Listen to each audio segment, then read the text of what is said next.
Fala galerinha, beleza? Boa tarde, tudo bem com vocês? Ó, passar uma situação aqui pra vocês aí, tá? Que é importante aí, tá? A par, né?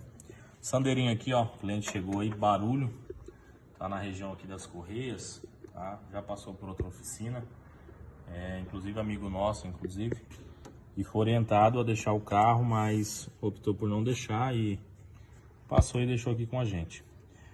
E vamos investigar aqui, né? Manobra o carro, realmente tem barulho, dá uma aceleradinha, um barulho feio.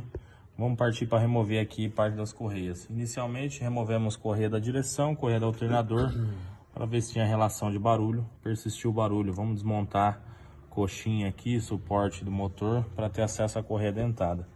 E olha aqui com o que a gente se deparou aí, ó. Rolamento tensor, todo quebrado. Filma mais atrás ali, olha lá. Então aqui, galera,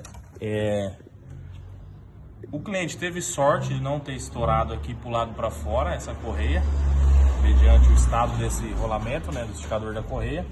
E a gente também na oficina, que para pensar se a gente manobrando o carro ou na própria aceleração aqui de pôr no elevador ou acelerando um pouco para ouvir o barulho com mais intensidade, ele vem a estourar de vez ali.